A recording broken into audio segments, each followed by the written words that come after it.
réalisable grâce au studio derrière des micros.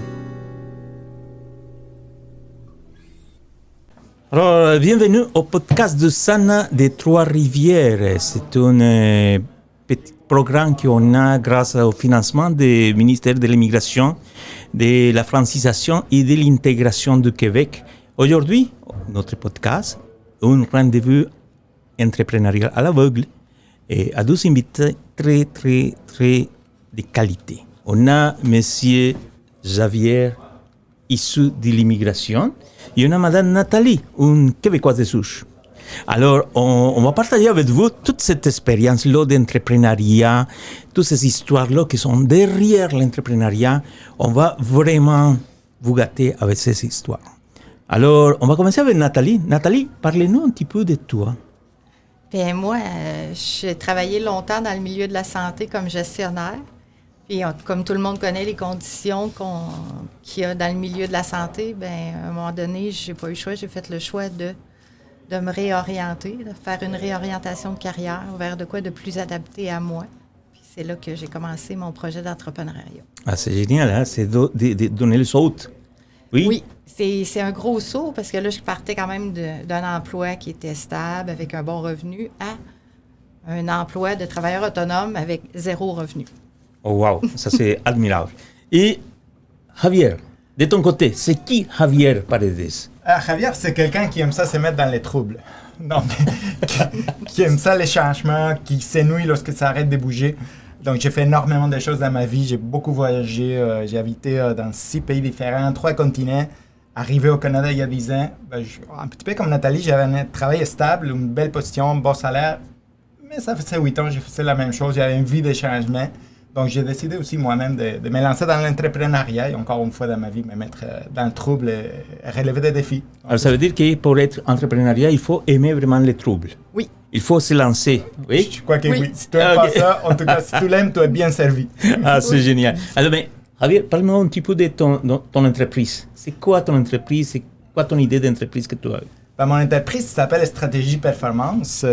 L'idée est très simple. On offre des services de formation, consultation, gestion des projets, gestion d'équipe qui paraît bien compliqué, mais c'est très simple à la base. C'est qu'on vit tous une pénurie de main-d'offre et la solution est tout le temps la même. Donc, on va aller chercher du monde parce qu'on manque de monde.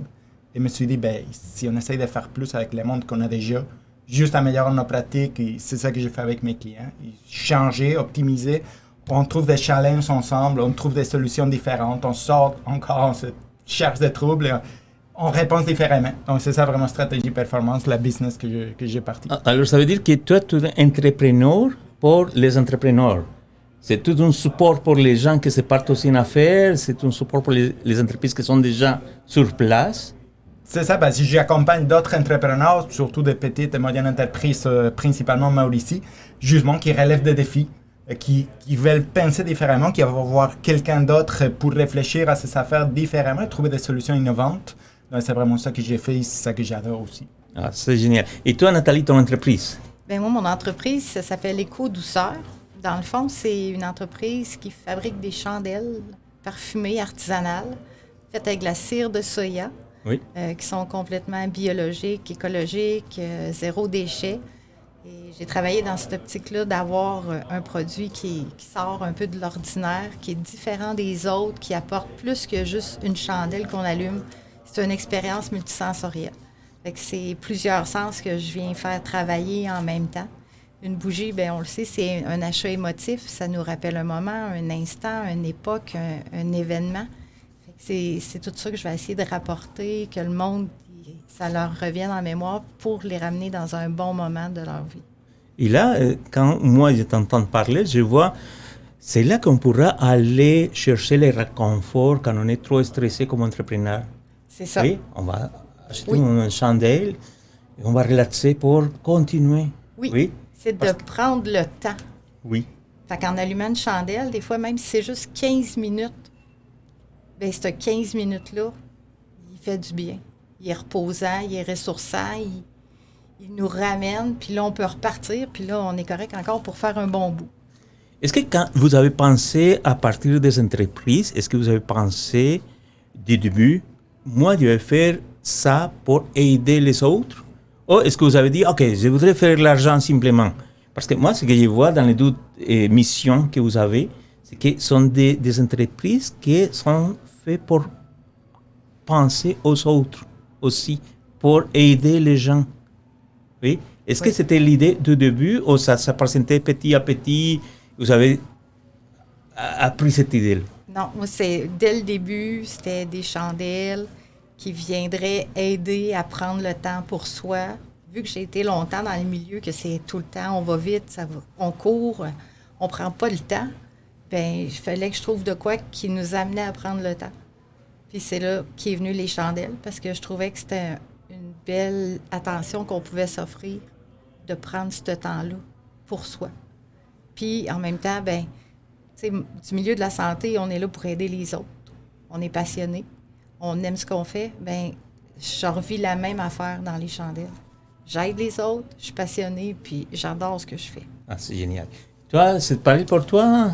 Ben, oui, parce que je dirais, si en tant qu'entrepreneur, on se sépare pour l'argent, on va être très déçu. C'est vraiment pas pour ça qu'il faut se partir en affaires, parce que surtout au début, surtout en investissement, des temps, d'argent, d'énergie, beaucoup de choses.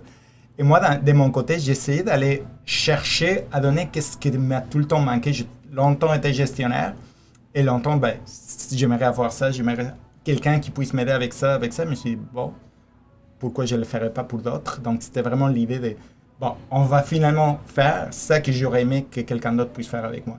Mais vraiment pas l'argent, parce que ça aurait été un échec total. Alors, si on parle d'échecs, des difficultés, quelle est la difficulté que vous avez trouvée le plus grand quand vous êtes parti en affaires?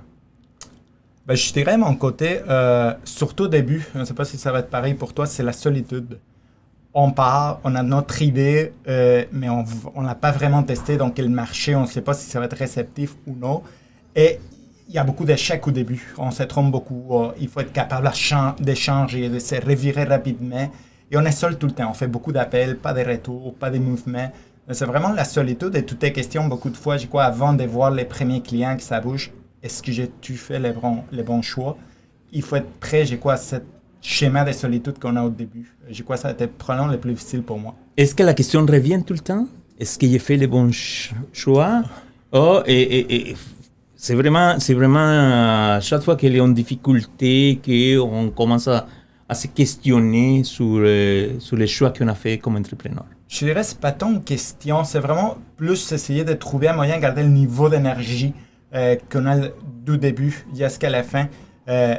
C'est tellement réconfortant lorsqu'on voit que vraiment tu es capable de te gérer en affaires toi-même et d'accomplir des choses, de faire des nouvelles choses, que l'énergie, ça revient tout le temps, on se recharge très rapidement. Donc, non, de ces côtés-là, je dirais, une fois qu'on a passé cette première traversée du désert, si on peut dire, l'énergie est là. En tout cas, moi, dans mon cas, je me sens énergisé chaque matin, comme on parlait tantôt. Parfois, la fin de semaine, tu as envie que le lundi arrive parce que, ouais, tu vas pouvoir appeler un tel ou faire telle affaire. Donc, c'est le fun. Et pour toi, Nathalie, les plus grands défis, les plus grands problèmes que tu as rencontrés? C'est tu sais que les autres, des fois, ils ne croient pas en notre projet ou ils se disent, bien, ça n'a pas de sens, voyons donc, puis pourquoi tu as fait ça, tu avais une bonne job. C'est tout ce que les autres, les membres proches, des fois de notre famille aussi, qui ne sont pas nécessairement là, qui nous soutiennent comme on aimerait autant. Mais on est tout seul à se battre, comme disait Javier. On n'a pas souvent de personnes qui sont à côté de nous autres. Moi, j'ai eu la chance de faire partie de développement, de lancement d'entreprise. Fait que là, on avait un peu de support, mais c'est d'être toujours capable de se réajuster. C'est l'investissement financier aussi que moi, j'ai dû mettre, qui était de mes économies. C'est quand même des montants importants. Puis là, il faut produire, parce que moi, c'est comme pas un service, c'est vraiment un objet que je vends, donc je dois l'avoir pour pouvoir le vendre. Fait que c'est un investissement, tu te dis, mon doux, je vais-tu arrêter un moment donné d'investir, puis d'investir, puis d'investir? C'est de l'argent, c'est des sous, c'est de l'énergie, mais ça vaut le coup. Mais ça, on s'en rend compte des fois plus tard. Ouais, exact. Mais ça vaut le coup de le faire. Des petits sacrifices qu'on fait, je pense qu'ils valent la peine. Mais comme Javier disait, on a comme tout le temps plein d'énergie qui arrive, on est prêt à foncer, il y a de quoi qui ne marche pas, on revire de bord, puis on repart, puis c'est ça qui est l'entrepreneuriat aussi. Mais ça me mène à une autre question de savoir qu'est-ce qui fait de sorte que vous continuez à faire ce que vous faites? Qu'est-ce qui vous motive pour continuer? Et qu'est-ce que vous trouvez de bon dans l'entrepreneuriat? Moi, ce qui me motive, c'est quand je suis avec des clients. Quand je fais des salons, que les clients viennent puis qu'ils reviennent en racheter parce que, tu sais, vraiment, ce que je les avais dit, la bougie a vraiment fait ce qu'elle avait à faire. Puis qui, tu sais, ouais, on va l'acheter, on va voir, là, tu sais, des fois, on s'en fait voir. Mais non, tu sais, ils reviennent, puis effectivement, c'est vrai ce que tu m'avais dit. Ben oui, c'est vrai. Tu sais, je suis pas là pour compter des menteries, mais c'est de les voir en revenir, qui rachètent à nouveau, puis qui en parlent aux autres, puis qui disent « Hey, viens voir », puis c'est ça qui est le fun. C'est comme une paye, dans le fond, parce qu'on aime ça, on en mange. Moi, j'en ferai la journée longue, des chandelles. Mais j'aime créer aussi. Fait que ça me permet de créer, puis de vraiment voir qu'est-ce que le monde aime. Puis après ça, de faire en sorte que j'offre ce que le monde veut. C'est génial. Et pour toi, Javier? Je dirais, je parlais au début, j'aime ça, les défis. Là. J'aime lorsque ça change. Un entrepreneur, ça change à tous les jours. Donc, c'est un mélange de défis, échecs et accomplissements qui est tellement intéressant. Ça donne tellement d'énergie. Et je dirais, plus le défi est difficile et la vie d'entrepreneur, évidemment, n'est pas facile. Un côté glamour, mais un côté moins glamour, évidemment, qui est là. Donc, plus c'est difficile, plus la récompense, je dirais, qui est importante. Donc, c'est les regains d'énergie qu'on a lorsqu'on fait un petit step et on avance une journée de plus. Ça, tu le trouves nulle part ailleurs. Et surtout, le fait que tu es tout seul, ben, tu peux culpabiliser personne. Si ça va mal, ben, c'est toi. Mais c'est le fun, lorsque ça va bien, c'est toi aussi. Beaucoup de fois. Et comme disait aussi Nathalie, moi, le fait d'être avec des clients, partager, toucher le côté humain, j'adore ça de ma job, de vraiment aller chercher l'humain dans mes clients, parce qu'on parle de gestion, mais il y a la gestion de l'humain qui est super important. J'adore ce côté de ma job, c'est super intéressant. Est-ce que vous avez senti que la perception des gens qui s'opposaient au début au projet a changé? Ben oui. Au début, ils sont comme, en tout cas, on va voir, vas-y, essaye-les, tu vas voir. Puis oui, il y avait beaucoup de compétition, puis tu sais, c'est pas facile de se démarquer toujours là-dedans. Puis finalement, ils reviennent après, finalement, c'était une bonne idée que tu as eue, puis c'est le fun, puis là, ils sont comme contents. Et au début, ils étaient comme pas tout le temps sûrs de vers quoi je m'en allais. Là. Oui. Et toi? Je crois qu'on a tous entendu la même phrase. Oui. Essaye-le. Comme on dit ça, bon, si tu crois, là, prouve-moi que ça marche. C'est ça. Et après, ça marche. Ben, parfois, ça marche pas, mais dans notre cas, ça marchait. Et là, c'est comme, hey, wow, exact. Mais c'est ça, il faut que tu crois en ça. Moi, personnellement, j'étais super chanceux. Ma conjointe m'a supporté dès le début. Surtout, il y a le côté financier qui est difficile parfois à gérer. Mais ouais, il y a cette phrase-là, je l'ai entendue à quelques reprises. Essaye-le. C'est ça. Tu vas voir. Vas-y. Mais finalement, on lui prouve qu'on est capable d'y arriver avec du temps, de l'effort, de l'énergie, de la passion. Justement, ça me mène à une autre question, la dernière question, de savoir quel conseil vous donneriez aux gens qui veulent partir en affaires? De croire en soi. Croire en soi. De croire en soi, de s'outiller, d'aller chercher du support.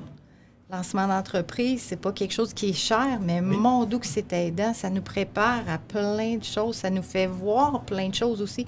Des choses qu'on pense pas nécessairement toujours. Ça nous amène toujours à pousser et à développer. Pour moi, ça a été une belle révélation, même si j'ai toujours été dans une famille d'entrepreneurs, que je connaissais les rudiments. Ça m'a permis de voir un autre côté que j'avais pas vu avant. Mais on sort grandi. Puis il faut s'entourer, puis il ne faut pas arrêter d'avancer, puis de chercher, puis d'apprendre. Il faut toujours continuer. Fait comme ça, on évolue, puis notre projet évolue, mais il évolue toujours pour le mieux. Là. Super. Et toi?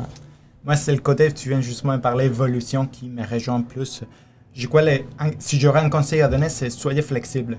C'est pas parce que vous avez une idée qu'il faut que ça soit vraiment tel que vous l'avez conçu. Être à l'écoute du marché, être à l'écoute des clients, soyez capable de vous adapter pour que finalement, avoir le fun à faire ce que vous faites, c'est super important, mais avoir un service aussi qui est apprécié. de vos clients, un produit que tu apprécies. Parfois, tout le temps, il faut s'ajuster presque au quotidien. Donc, soyez flexible.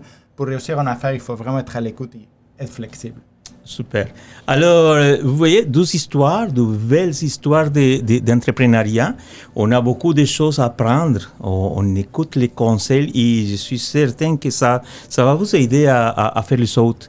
Et écoutez, on a cet épisode de Rendez-vous entrepreneurial à l'aveugle et de Sana Trois-Rivières. Si vous voulez continuer à regarder nos émissions, mais simplement vous inscrire, souscrivez-vous au YouTube, la page YouTube de Sana Trois-Rivières.